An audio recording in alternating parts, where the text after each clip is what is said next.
Hello everyone, this is Harvinder Kroni and we are going to start with today's lesson. आज का हमारा lesson रहेगा each और every को लेकर। अक्सर स्टूडेंट्स को ये दिक्कत आती है कि ईच का यूज और एवरी का यूज कहाँ होना चाहिए। तो मैं ये कहूंगा कि अगर आप इनके मीनिंग्स को देखते हैं, इनके यूजेस को देखते हैं तो आपके लिए काम आसान हो जाएगा। और मैं पूरी कोशिश करूंगा कि आपका जो डाउट है ईच और एवरी को लेकर वो क्लियर हो जाए। आपका ये कॉन्सेप्ट अगर क्लियर हो जाता है तो नेचुरली आप आने वाले एग्जाम्स में अच्छे से स्कोर कर पाएंगे इनमें से किसी भी क्वेश्चन के आने पर। So before I start the class, I just want, don't forget to like the session and please do subscribe if you haven't done it yet. और साथ के साथ शेयर और कमेंट करते रहें ताकि ज़्यादा से ज़्यादा लोगों तक ये हमारी वीडियो पहुंचे और सभी को उसका बेनिफिट मिल सके। So without wasting time, we are going to start with first sentence. तो हमारे पास पहला सेंटेंस है ईच स्टूडेंट हैज 3 चॉइसेस। देखिए कई बार होता है कि ऐसे सेंटेंसेस होते हैं, जैसे ये हमने सेंटेंस लिया ईच स्टूडेंट, ये डिपेंड करेगा स्पीकर के ऊपर और राइटर के ऊपर कि वो ईच वर्ड का यूज किस लिए करना चाह रहा है और एवरी का क्यों, क्योंकि कई ऐसे सेंटेंसेस होते हैं जहां दोनों ही पॉसिबल हैं। तो आपको ये ध्यान देना है कि अगर आप ऑल की सेंस दिखाना चाहते हैं, ऑल की सेंस दिखाना चाहते हैं तो आप एवरी का यूज करें। अगर आप इंडिविजुअल की बात करना चाह रहे हैं तो प्लीज ध्यान रखिए कि अगर आप किसी इंडिविजुअल की बात करते हैं तो उसके लिए आपको ईच का ही यूज करना है। मैंने यहां पर आपके लिए लिख दिया इंडिविजुअल, तो यहां मैं एरो बना रहा हूं। ईच का यूज किसी इंडिविजुअल यानी ग्रुप में से किसी एक एक की बात करते हैं, एक एक करके की बात करते हैं, ठीक है, वन बाई वन की बात करते हैं, इंडिविजुअल की बात करते हैं तो ईच का यूज करते हैं। ऑल की बात करते हैं तो आप एवरी का यूज करते हैं। तो ऐसे केस में हम दोनों का यूज कर सकते हैं कि every student has 3 choice, each student has 3 choices. So please ध्यान दीजिएगा कि यहां पर मैं आपको दो सेंटेंस नंबर 1 एंड नंबर 2 में यही बताने की कोशिश कर रहा हूं कि each country has several cities. Each country में बहुत सारी सिटीज होती है। हम ये भी तो कह सकते हैं ऑल कंट्रीज, सभी कंट्रीज में, ठीक है ना। तो ऑल की सेंस अगर आपने लगानी है तो क्या लगाएंगे, every. Every country has several cities means all countries have several cities. और आपने नोटिस कर लिया कि हम एक एक कंट्री की बात, इंडिविजुअल कंट्री की बात को जोर देकर कहना चाह रहे हैं। तो इंडिविजुअल की बात होने पर ईच और ऑल की बात होने पर एवरी का यूज करते हैं। ये दोनों सेंटेंस तो मैंने लिए कि जहां पर इंटरचेंजेबल है, जहां ईच और एवरी दोनों यूज हो सकते हैं। अब बात करते हैं कि एग्जाम में हमें कौन कौन से ऐसे पॉइंट्स होंगे जहां पर गलती ना हो जाए। तो उसके लिए आप देखिए सेंटेंस नंबर 3। सेंटेंस नंबर 3 में हमने लिखा है each of.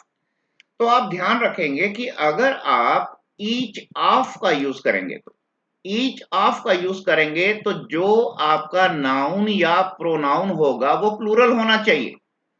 Okay, each of them, each of the players.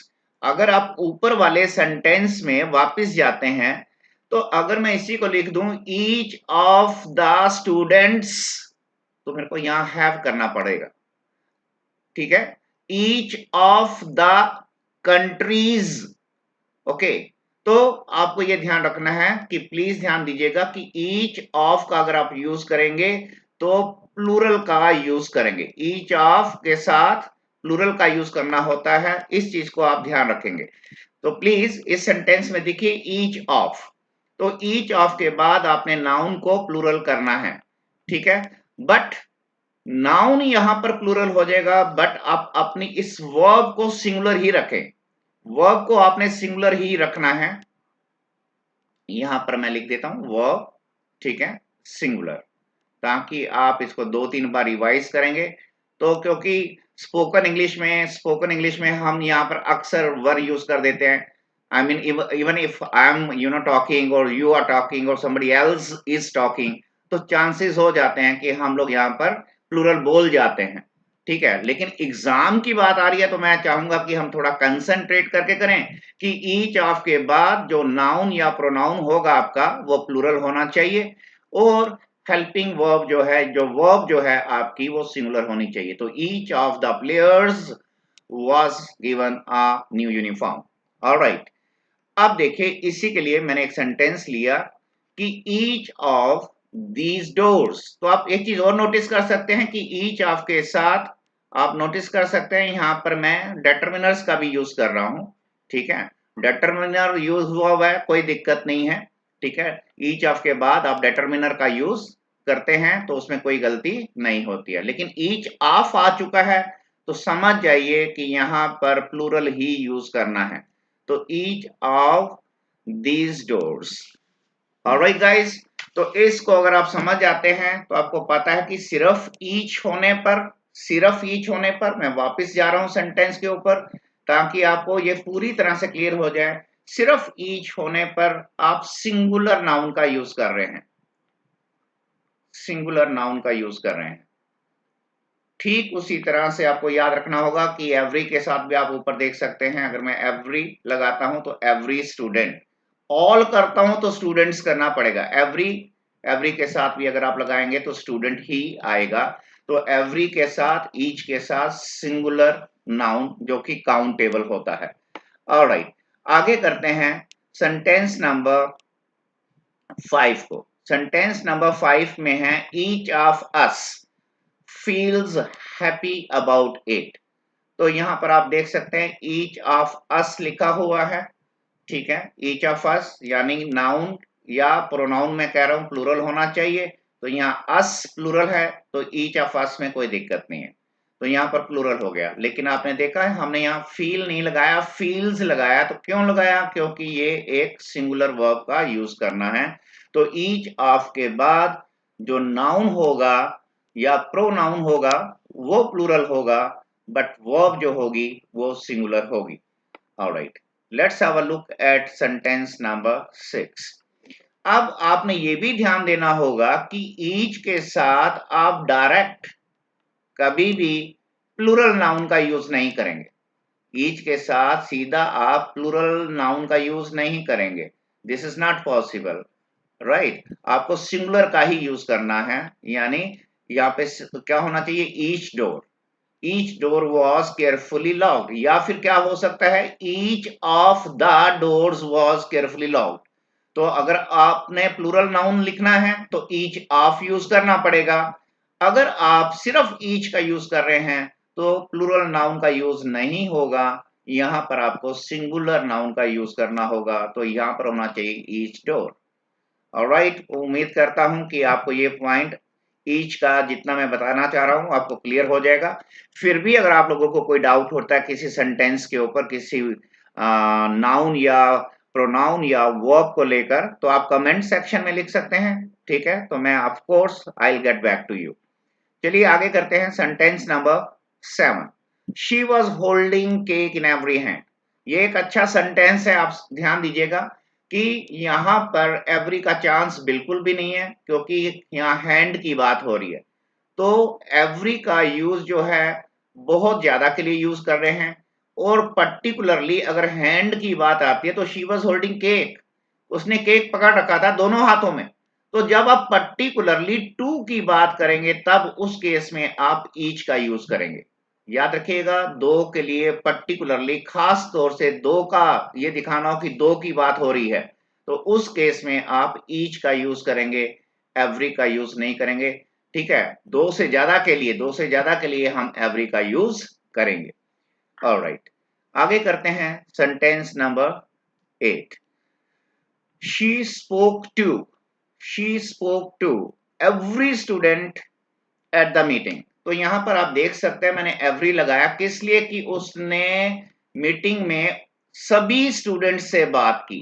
तो यहां पर आप देख सकते हैं यहाँ एवरी किस सेंस में यूज किया गया है? ऑल की सेंस में। तो यहाँ एवरी में कोई गलती नहीं है। शी स्पोक टू, अगर मैं ऑल लिखता हूं तो स्टूडेंट्स करना पड़ता, all students eight the meeting.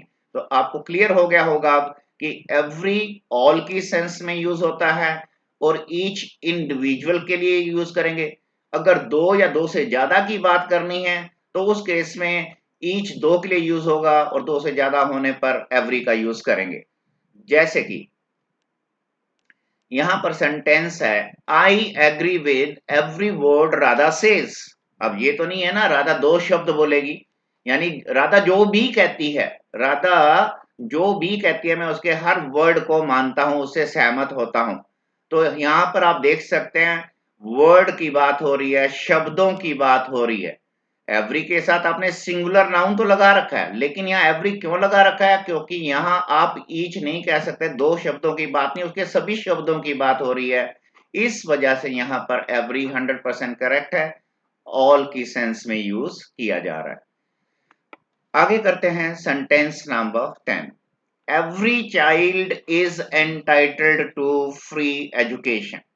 तो नेचुरली कोई एक इंडिविजुअल चाइल्ड को हम एंटाइटल्ड नहीं करने हैं। एजुकेशन का अधिकार जो है, फ्री एजुकेशन का अधिकार सभी बच्चों के लिए है, तो सभी के लिए, ऑल के लिए हम एवरी का यूज करेंगे। ऑलराइट, आगे करते हैं सेंटेंस नंबर 11। ये बहुत अच्छा सेंटेंस है जिसमें अक्सर गलती होने के चांसेस हो जाते हैं। इसको 11 नंबर को आप सभी लोग ध्यान से पढ़ेंगे। They play every day. तो यहां पर आपने ध्यान रखना है कि जब हम किसी टाइम एक्सप्रेशन की बात करते हैं तो ये चीज आप अपने पास नोट डाउन कर लीजिए कि टाइम एक्सप्रेशंस की बात होने पर हम एवरी का यूज करेंगे टाइम एक्सप्रेशंस को बतलाने के लिए। मींस टाइम एक्सप्रेशन बेसिकली होता क्या है कि आप ये कहते हैं कि समथिंग हैपन्स, कोई चीज जो है होती है, कोई एक्शन होता है, something happens at regular at regular, you can call it to be intervals। अगर कोई चीज रेगुलर इंटरवल्स पे होती है, ठीक है, एक पर्टिकुलर जो अंतराल आता है समय में, तो उस रेगुलर इंटरवल को दिखाने के लिए मान लीजिए मैं ये कहना चाहूं कि हर 30 मिनट के बाद बेल बजती है, ठीक है, तो आफ्टर एवरी 30 मिनट्स, तो 30 मिनट्स के इंटरवल्स के बाद बेल बजती है। तो मुझे पूरी उम्मीद है आपको ये पॉइंट याद रहेगा कि हर 30 मिनट के बाद, हर 30 मिनट के बाद यानी कि 30-30 मिनट के इंटरवल के बाद, ठीक है। तो ये क्या बता रहा है? टाइम एक्सप्रेशन की बात हो रही है, जो चीज रेगुलरली इंटरवल पे हो रही है तो उनके लिए हम एवरी का यूज करते हैं। तो इसी तरह से मैंने सेंटेंस नंबर 12 भी ऐसे ही दिया है ताकि आपको क्लियर हो जाए। एवरी मंडे, तो आप देख सकते हैं टाइम एक्सप्रेशन की बात की जा रही है, तो every Monday there is a cricket match, right. तो इस तरह से आपको माइंड में फीड हो जाएगा कि इंटरवल्स को दिखाने के लिए, और जैसे आपको पता है कि एवरी वीक में होगा, ठीक है, एवरी मंडे को होगा, और उसी तरह से एवरी डे होगा।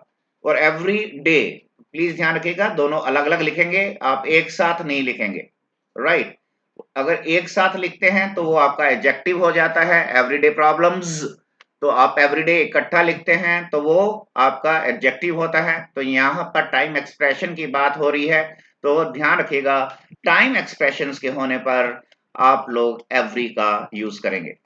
Alright, let's go for the next sentence. Next sentence says, she has lost nearly each book she had। ये भी एक अच्छा पॉइंट है जो काफी ज्यादा एग्जाम्स में आने के चांसेस रहते हैं। आपको ध्यान रखना है कि यहाँ पर नियरली वर्ड दे रखा है। अगर एग्जाम में आपको नियरली वर्ड दे रखा है या आपको एग्जाम में ऑलमोस्ट वर्ड का यूज दिया हुआ है, या आप कह सकते हैं आपको NOT नॉट वर्ड का यूज दे रखा है, तो इन वर्ड्स के साथ नियरली, ऑलमोस्ट और नॉट के साथ आप ईच का यूज नहीं करेंगे। आप इन वर्ड्स के होने पर एवरी का यूज करेंगे। This is very very very important point. She has lost nearly every book she had. She has lost almost every book she had, and she has lost not every book she had. तो मुझे पूरी उम्मीद है आपको ये words अच्छे से mind में रह जाएंगे कि nearly, almost, not, in words के होने पर हम ईच का नहीं एवरी का यूज करेंगे. Alright, let's have a look at the next sentence. Each player did not enjoy the match. ये देखिए, ये स्पोकन इंग्लिश के हिसाब से कोई दिक्कत नहीं है. कॉलोक्वियल एक्सप्रेशन जो हम यूज करते हैं कोई दिक्कत नहीं है, बट आपको फॉर्मल इंग्लिश का ध्यान रखना है कि जब भी आप ईच का यूज करें, राइट, या ईच ऑफ का यूज करें, ईच का यूज करें या ईच ऑफ का यूज करें, तो आप इस पॉइंट को तो हमेशा ध्यान रखें. ईच या ईच ऑफ जब भी आप यूज करेंगे तो इनका यूज नेगेटिव स्ट्रक्चर में नहीं करेंगे. तो आप देखिए यहां पर नेगेटिव ऑलरेडी आ चुका है, तो सीधी सी बात है यहां पर ना ईच आने वाला है ना ईच ऑफ आने वाला है. ना ईच आ सकता है इस सेंटेंस में और ना ही ईच ऑफ. क्यों? क्योंकि स्ट्रक्चर कैसा है? नेगेटिव. तो नेगेटिव स्ट्रक्चर्स को बनाने के लिए हमें नन स्ट्रक्चर का यूज करना होगा. ओके, आपको किसका यूज करना होगा? नन स्ट्रक्चर का यूज करना होगा. इस पॉइंट को क्लियर करने के लिए मैंने सेंटेंस नंबर 15 दिया है आपको. अब इसमें देखिए, यहां पर लिखा हुआ है ईच ऑफ, और मैंने अभी अभी बोला कि आप ईच ऑफ का यूज नहीं करने वाले. क्यों नहीं करने वाले? क्योंकि इसमें आप फिर से देख सकते हैं नॉट गिवन है, नेगेटिव है. तो नेगेटिव होने पर आपने ईच ऑफ का या ईच का यूज नहीं करना है, आपने नन स्ट्रक्चर का यूज करना है. नन से वाक्य को बनाना है. ओके, तो नन ऑफ दीज सजेशंस. तो आप जब नन का यूज करते हैं आप उसके साथ सिंगुलर हेल्पिंग वर्ब का यूज करें. ठीक है, जबकि दोनों ही ठीक होती हैं, बट फॉर्मल इंग्लिश में जो है सिंगुलर हेल्पिंग वर्ब को ज्यादा प्रीफरेंस दी जाती है. तो none of these suggestions is not का काम खत्म हो गया, क्योंकि यहां पर हमने नन से सेंटेंस बनाया, यहां पे नॉट की जरूरत नहीं है. तो none of the suggestions is acceptable. तो उम्मीद करता हूं कि आपको नन स्ट्रक्चर भी क्लियर हो गया होगा कि हम नन के साथ सिंगुलर हेल्पिंग वर्ब को प्राथमिकता देते हैं. आई एम नॉट सेइंग, मैं ये नहीं कह रहा हूं कि ये गलत है, मैं ये कह रहा हूं कि हम प्रीफरेंस सिंगुलर हेल्पिंग वर्ब को देते हैं. तो इस तरह से आप जो अपने छोटे छोटे पॉइंट्स हैं, अगर इस प्रकार का कोई भी आपको छोटा ऐसा पॉइंट लगता है कि सर हमें सम एनी में दिक्कत आती है, राइट, या किसी और इसी तरह का कोई भी ऐसा कॉन्सेप्ट जो आपका क्लियर नहीं है, तो आप कमेंट बॉक्स में दें. मैं पूरी कोशिश करूंगा कि जैसे मेरे को टाइम मिलता जाए तो मैं आपके मतलब की वीडियोस भी अपलोड करता जाऊं जहां पर आपको खास तौर से डाउट होगा. तो मेरी कोशिश ये है कि जितना भी हो सके आपको बेनिफिट मिलना चाहिए. तो आज के लिए गाइस इतना ही. Thank you very much and खुश रहिए. God bless all of you. Thank you.